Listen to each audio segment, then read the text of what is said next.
कई सारे ऐसे मामले होते हैं जब लड़कियां घर से बाहर निकलती हैं रात को ग्रुप में, आसपास में, जब पड़ोस में जब कोई प्रोग्राम होता है, सब एक साथ घर से निकल के, और अड़ोस पड़ोस की लड़कियां एक साथ होती हैं, सहेलियों का ग्रुप होता है और जाते हैं ये बगल में बारात देखने के लिए। बारात में रीति रिवाज में कई सारी चीजें होती हैं, कभी हल्दी का प्रोग्राम, कभी एंगेजमेंट का प्रोग्राम, कभी कुछ मड़वा का प्रोग्राम, कई सारे रिवाज होते हैं। इस रिवाज में आदिवासियों में भी अलग अलग रिवाज के नाम से जाने जाते हैं, जबकि रिवाज वही होते हैं, बस कुछ चीजों का बदलाव होता है। झारखंड में भी कई आदिवासी मौजूद हैं, आदिवासियों का क्षेत्र ही कहलाता है मध्य प्रदेश बहुमूल्य सीधी जिला।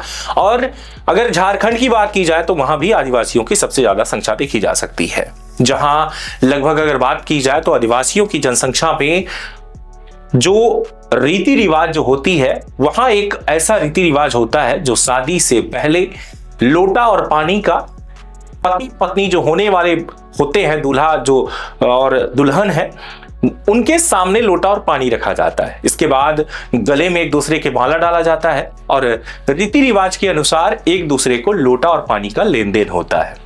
इस लेन देन को ही कहा जाता है लोटा पानी का रीति रिवाज या प्रथा। इस प्रथा में हम ये कहते हैं कि लड़कियां और लड़के एक दूसरे के हो गए, अब वो कहीं अन्य जगह शादी नहीं करेंगे जब लोटा और पानी का लेन देन हो जाए। आज है मेरा फूफू का लोटा पानी, जो आप लोग का नाम से अगर बोला जाए तो एंगेजमेंट करके बोला जाता है। बट इसी शादी में करीब 5 पड़ोस की ही लड़कियां, उसी गांव के आसपास की पड़ोस की ही लड़कियां, 5 लड़कियां एक साथ समूह में, आदिवासियों के समूह में शामिल होने के लिए आदिवासी ये बेटियां उस घर में जाती हैं और लगभग 7 बजे से इस प्रोग्राम की शुरुआत होती है और ये करीब 9:20 तक ये प्रोग्राम में शामिल रहती हैं। इस प्रोग्राम के बीच वो आनंद लेती हैं और गानतान होता है। गानतान के बाद ये वहां से निकलती हैं, डांस होता है, फिर ये निकलती हैं। जैसे ही खान पान के बाद ये लोग निकलने की कोशिश करती हैं, एक एक को ढूंढना कोशिश करती हैं, सब एक साथ हो जाती हैं, एक साथ रोड पर जैसे आती हैं और उस अंधेरे में 9:20 पर जैसे ये चलना शुरू करती हैं तो अगले 10 मिनट में इन लड़कियों का किडनैप हो जाता है। 5 लड़कियों का एक साथ अपहरण, और ये अपहरण जो आप देख रहे हैं, जिसे आप सुनेंगे तो शायद आपका भी सीना दहल जाएगा कि आखिर में 5 लड़कियां जो नाबालिग हैं उनके साथ ऐसे कैसे हो सकता। आइए हम आपको एक ऐसी खबर से आज अवगत करवाएंगे जहां आपको सुनना और देखना बेहद जरूरी है। अगर आपकी बेटियां हैं या आपके बेटे हैं तो दोनों स्थितियों में आपको सुनना भी होगा और देखना भी होगा। आप इस खबर को छोड़ के जा ही नहीं सकते, ये आपको देखना पड़ेगा, क्योंकि हम आपके बेटे को क्या कल्चर देते हैं या अपनी बेटी को क्या कल्चर देते हैं, ये सारी चीजें आपको सीखना और बेहद जरूरी होगा। कि आपका बेटा आपके घर से जब बाहर निकलता है तो क्या करता है, आप कभी देखते हैं क्या? नहीं, देखना जरूरी है। आज पूरी खबर की शुरुआत करेंगे जहां आपको बता दें कि खूंटी के रनिया प्रखंड में 3 नाबालिग आदिवासी लड़कियों के साथ कई नाबालिग लड़कों के द्वारा उनका बलात्कार किया जाता है, रेप किया जाता है, जिनमें से 2 और भी लड़कियां शामिल थी, क्योंकि मैंने पहले ही बता दिया कि इसमें 5 लड़कियां मौजूद थी। 5 लड़कियों में से 3 लड़कियों के साथ दुष्कर्म होता है, एक लड़की के साथ छेड़खानी होती है और एक लड़की किसी तरीके से जब उसके साथ छेड़खानी होने लगती है तो वहां से रफू चक्कर यानी भागती है किसी तरीके से छोड़ के। जब वहां से वो फरार होती है, घर जाकर वो पूरे गांव में शोर मचाती है। जब तक वो घर पहुंचती है, लोगों को बताती है, तब तक यहां अपराध की प्रक्रिया बढ़ती जा रही थी। यह अपराध शुक्रवार रात को जब यह हुआ, लड़कियां शादी से जब संबंधित समारोह जो कि लोटा पानी जो होता है, जब वहां से लौट रही थी, पुलिस ने 18 नाबालिग लड़कों को हिरासत में लिया है। जहां कि ये 18 जो लड़के थे, इन्होंने जिस तरीके से इनको सभी को उन्होंने अपहरण किया है और इसके बाद सभी लड़कियों और लड़कों का ग्रुप बट गया, यानी कि एक लड़की के पीछे कम से कम 5 से 6 लड़के गए और 3 लड़कियों के साथ बारी बारी से दुष्कर्म करते रहे। ये यूं कहा जाए कि कुछ लड़के इधर, कुछ लड़के उधर, कुछ लड़के सामने, यानी कि सब अपने अपने ग्रुप में बट गए और तब तक इसके साथ दुष्कर्म करते रहे जब तक लड़की अधमरी नहीं हो गई, उसकी जान नहीं चली गई। लेकिन वो होश में ही नहीं रह गई। तब तक उसके साथ दुष्कर्म की वारदात को ये अंजाम देते रहे। ताजुब की बात तो ये होती है कि जब 12 साल के लड़के से लेकर के और 17 साल के लड़के, यानी कि सभी लड़के इसमें नाबालिग हैं। कुछ स्कूल में पढ़ने लड़के जाते हैं जो कि 6वीं और 7वीं क्लास में हैं, और कुछ ऐसे लड़के हैं जो कि 12वीं क्लास अभी कंप्लीट किए हैं। लेकिन अंदाजा अगर लगाया जाए अंदाजे की बात तो यह है कि क्या यह 18 लड़के क्या यही करते रहे? क्या इन्होंने पहली बार किया है? क्या पुलिस ने इन लड़कों पर पहले से कोई जोर जबरदस्ती जब ये करते रहे तो इन मुद्दों पर पुलिस वालों की नजर नहीं गई, पड़ोसियों की नजर नहीं गई, घर वालों की नजर नहीं गई? इन्होंने इतना बड़ा कारनामे को अंजाम दे दिया। अब ये आगे हम आपको बताएंगे।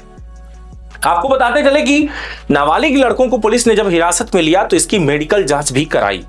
संबंधित धाराओं के तहत मामला दर्ज किया गया है। यह घटना 2018 के कोचांग गैंग रेप की जो है यह याद दिला देती है, जहां आपको याद ही होगा कि कोचांग में भी कुछ ऐसी ही वारदात हुआ था, जो कई सारी महिलाओं को सामूहिक रूप से गैंग रेप किया गया था और निर्वस्त्र कर दिया गया था। रांची खूंटी जिले के रनिया ब्लॉक में 3 नाबालिग लड़की जो कि आदिवासी लड़कियों के साथ जो ये बलात्कार हुआ है, और 2 अन्य जो कि साथ में जो मौजूद थी लड़कों ने उनके साथ छेड़छाड़ की है। यह अपराध 2018 में उसी जिले के कोचांग ब्लॉक में 5 महिलाओं के साथ हुए सामूहिक बलात्कार की याद दिलाता है। उसी जिले की बात है ये, याद रखिएगा, ये उसी जिले में पहले भी 2018 में भी हुआ था, और फिर से यही चीजें देखी जा सकती हैं कि फिर से वही हुआ है। सामूहिक बलात्कार की जो ये याद दिलाने वाली जो बात मैं कर रहा हूं, इसलिए बार बार कर रहा हूं क्योंकि ये घटना फिर से लौट के आई है। पुलिस ने घटना के सिलसिले में 18 नाबालिग लड़कों को हिरासत में ले लिया है और अपराध में उनकी संलिप्तता की पुष्टि के लिए उन्हें मेडिकल जांच के लिए ले गई है। हालांकि अपराध शुक्रवार को हुआ, लेकिन पुलिस को रविवार को लड़कियों के माता पिता द्वारा शिकायत दर्ज कराने के बाद पुलिस को पता चला कि ऐसी घटना घटी। सोचिए कि क्या शनिवार को जब 9:30 बजे ये वारदात हो रही है और 9:30 से 10:30 बजे तक ये वारदात जब होती रही, जब उनको गली गली ढूंढते रहे, तब ये पुलिस को पता नहीं चला। पता चला था, पुलिस को भी जानकारी हुई थी, लेकिन पुलिस इनको ढूंढने में व्यस्त हो गई। इस बार अगर देखा जाए तो सोमवार को जो ये घटना सोमवार को खूंटी के एसपी अमन कुमार के द्वारा जब बताया गया कि यह घटना शुक्रवार रात करीब 9:30 बजे की है, जब 13 से 18 साल की लड़कियां, सोचिएगा कि वो भी नाबालिग लड़कियां हैं, जो कि 13 साल से 18 साल तक की लड़कियां हैं, जो कि एक गांव में लोटा पानी, जो कि हमने पहले ही बता दिया कि लोटा पानी रीति रिवाज है, एक प्रथा है, शादी से जो कि संबंधित है, वहां पर समूह में घर लौट रही लड़कियों को अपराधियों ने लड़कियों को घेर लिया और अपराध को अंजाम दे दिया। कुमार ने आगे कहा है कि उन्होंने अपराध में शामिल सभी नाबालिग लड़कों को हिरासत में ले लिया और उन्हें नियमों के तहत एक पर्यवेक्षण गृह में भेज दिया गया, जहां उन्होंने कहा है कि सभी लड़कों को सोमवार को मेडिकल टेस्ट कराया गया। पुलिस के अनुसार शादी की रस्म के लिए आसपास कई गांवों से कई लोग इकट्ठे हुए थे और घर लौटते समय लड़कियों के समूह पर अपराधियों ने हमला किया और भाग गए। सोचिए, ये जो लड़कियों का समूह था, इनके साथ वो नोच नोच के खाते रहे और इसके बाद वहां से वो फरार हो गए। लड़कियां वहां पर आहटे भरती रहीं, चिल्लाते रहीं, दर्द से कांप रही थी, लेकिन वहां पर कोई भी व्यक्ति पहुंचा नहीं, क्योंकि घर वालों को तो बस ये पता था कि हमारी बेटी तो बारात में गई है, साथ में राधा भी गई है, साथ में वहां पर कई और भी लड़कियां गई हैं। गांव का एक राधा, मतलब ये ओरिजिनल नाम नहीं है, होता है ना कि राधा, मीना, शीला, ये सारी लड़कियां जो ये सभी गई हुई थी। तो अंदाजा लगाइए कि ये जब सारी लड़कियां गई थी तो एक दूसरे को रहता है कि हमारी बेटी राधा के साथ गई है, हमारी बेटी श्यामा के साथ गई है, हमारी बेटी इनके साथ गई है, तो मतलब एक भरोसा होता है घर वालों को कि चलो आ ही जाएगी। वारदात इतनी घटिया थी और इतना खौफनाक ये मामला था कि शायद आप इस बात को जब सुनेंगे, समझेंगे तो एहसास कर सकते हैं इस बात को, इस डर को, जब वो बेटियां अंधेरे में चीखती चिल्लाती रही, उनके साथ ये सब होता रहा। अपराधियों ने लड़कियों को इस घटना के बारे में बात करने पर गंभीर परिणाम भुगतने की धमकी भी दे दी थी। इतनी बड़ी धमकी दी थी कि हम तुमको मार डालेंगे, तुम्हारे परिवार को मार डालेंगे अगर तुमने किसी से भी बोला तो। लेकिन 13 साल की लड़की से लेकर के 18 साल की लड़कियों के साथ जब ये वारदात हुई तो सोचिए कि एक नाबालिग लड़की कितना बर्दाश्त करेगी। उसका चिल्लाना, उसका खून से लथपथ पूरा शरीर, क्योंकि उसको घसीटा गया था, उसके कपड़े फाड़े गए थे, वो चिल्लाती रही, उसके साथ मारते रहे क्योंकि जबरन हो रहा था उसके साथ। तो सोचिए वो कितना विरोध की होगी। लड़कियों ने शनिवार सुबह अपने माता पिता को इस बारे में बताया। इसके बाद माता पिता ने स्थानीय निर्वाचित प्रतिनिधियों से संपर्क किया, जिसके बाद उन्होंने रविवार को पुलिस में शिकायत दर्ज कराई और लड़कियों के बयान के आधार पर पुलिस ने भारतीय न्याय संहिता की धारा 126(2) जो कि गलत तरीके से रोकना, रास्ता रोकना गलत तरीके से, 127(2) यानी कि गलत तरीके से बंधक बनाना, 115(2) यानी कि स्वेच्छा से चोट पहुंचाना, जिस तरीके से उन्होंने चाहा उस तरीके से उसे चोट पहुंचाया है, 109 की धारा 1 के तहत यानी हत्या का प्रयास करना, और 70(2) यानी कि 18 वर्ष से कम आयु की महिलाओं के साथ सामूहिक बलात्कार करना, दुष्कर्म करना के तहत मामला पंजीबद्ध हुआ।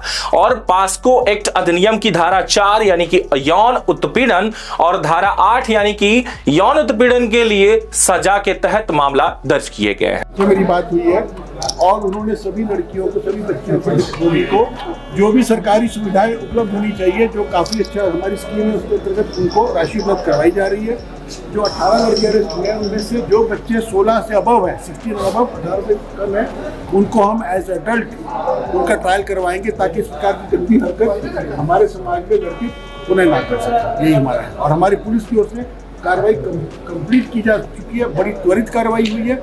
सभी अभियुक्तों को अरेस्ट किया जा चुका है। जो 16 से कम है उनका ट्रायल होगा एज चाइल्ड और जो 16 से अबव है उनका ट्रायल होगा एज एडल्ट। उल्लेखनीय है कि 19 जून 2018 को भी जब कोचनाग में 5 महिलाओं के साथ सामूहिक बलात्कार किया गया था, जिससे पूरे देश में हंगामा मच गया था। मई 2019 में एक अदालत ने बलात्कार पीड़ितों को निर्वस्त्र करने और उनका अपहरण करने के लिए भी एक पादरी अल्फोंस आइंद, और इसमें देखा जाए तो अपराध के मुख्य अपराधियों यानी कि अर्थात जुनास मुंडा, आयुब पूर्ति और बाजी समद और 2 सहायकों जॉन जोनास और बलराम सनत को मामले में आजीवन कारावास की सजा सुनाई गई थी।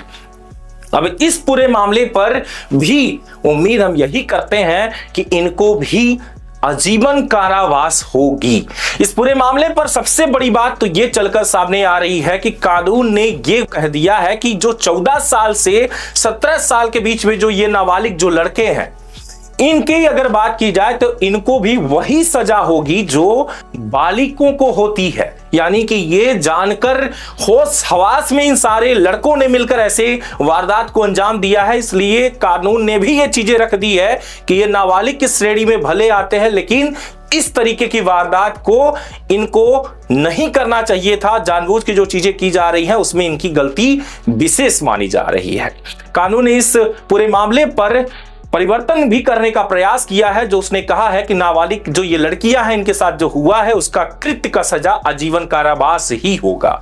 इस पूरे मामले पर जो कुछ 12 साल के लड़के हैं, जो 13 साल के लड़के भी शामिल हैं, उन लड़कों को भी सजा होगी, लेकिन गृह सुधार केंद्र में फिलहाल उनको भेजा गया है। अब देखना यही होगा कि कानून आगे इनको किस तरीके से सजा सुनाती है और इस पूरे मामले पर क्या जांच होती है।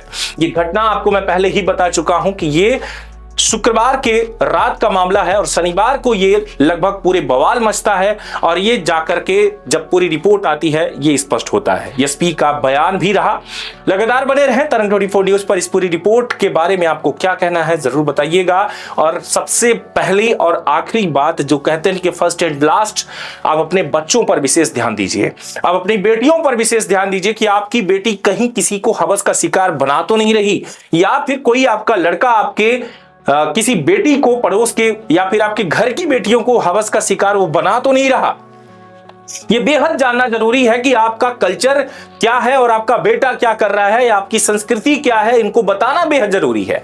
अश्लीलता जितनी बढ़ती जाएगी उतने ही इसके पंजे के सिकंजे में बसते चले जाएंगे। जिस तरीके से अश्लीलता और नशे का व्यापार बढ़ता जा रहा है, उसी तरीके से हमारा भी कल्चर और हमारा संस्कृति सब खत्म होता जा रहा है और हम उस सिकंजे में घुसते जा रहे हैं, उस बिल में जा रहे हैं जहां पर अश्लीलता की बौछार और सिर्फ वहां पर इसका समुद्र बरकरार है। हम लोग फेल्योर हैं, हम लोग कहीं हम लोग काम सही से शायद नहीं कर पा रहे हैं। हम लोग और काम करने की जरूरत है, क्योंकि रिस्पॉन्सिबिलिटी समाज को लेना पड़ेगा। जब दोनों पक्ष बच्चे हैं, रिस्पॉन्सिबिलिटी हम लोग नहीं लेंगे तो हम लोग ये आंख बंद करके रहना हो जाएगा। आगे क्या?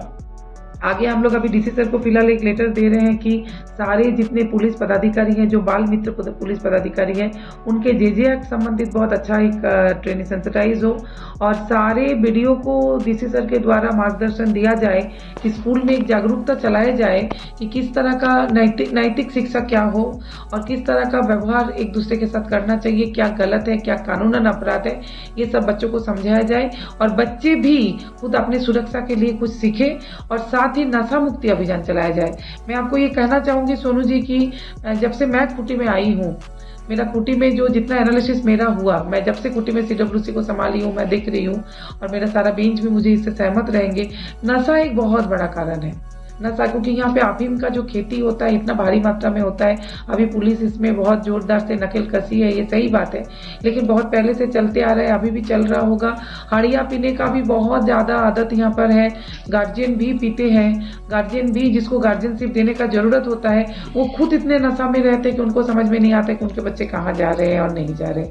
तो हम लोग को गार्जियन को भी जागरूक करना होगा, नशा मुक्ति चलाना होगा और इसमें गांव के मुखिया से लेके सिर्फ पुलिस, CWC, DC, बड़े पदाधिकारी लेवल से काम नहीं होगा। हमारे पास तक तो खबर तब पहुंचता है जब घटनाएं घट जाती है, लेकिन ये लज्जा की बात हम लोग के लिए है, ये मैं स्वीकार करती हूँ और हम लोग को जिम्मेदारी लेना होगा, ये भी मैं बता रही हूँ। लेकिन साथ में गार्जियन को बहुत ज्यादा जागरूक होने की जरूरत है। देखा जाए तो सोशल मीडिया पर सीधी में भी जमकर आजकल अश्लीलता फैल रही है। इस पूरे मामले पर अगली रिपोर्ट भी हम बहुत जल्द देंगे। तब तक के लिए बस इतना ही। बहुत बहुत धन्यवाद। आपके पास घर बनाने के लिए जमीन नहीं है? क्या आपके पास किसी भी दुकान, स्कूल या कोई भी बिजनेस करने के लिए जमीन उपलब्ध नहीं है? तो निराश होने की जरूरत बिल्कुल नहीं है। हम आपको दिलाएंगे 200 रुपए वर्ग फीट से लेकर 2000 रुपए वर्ग फीट तक आपको, या इससे भी ज्यादा आपको मिलेगा 6 रूम और 6 फीट की गैलरी का प्लाट मात्र 5 लाख रुपए में, या इससे भी सस्ता। रही बात जमीन की, तो डरिए मत, कोई भी विवाद नहीं, कोई भी झगड़ालू जमीन नहीं। आपको मिलेगा एक ऐसा प्लाट जिस पर होगा आपका राज। आइए आपको जल्द जमीन दिलाते हैं। तो संपर्क करिए सीधी में आवासीय प्लाट या खेती करने के लिए या फिर किसी भी बिजनेस को करने के लिए। तो सीधी में कहीं भी प्लाट लेने के लिए जल्द संपर्क करें 94 24 59 88 78।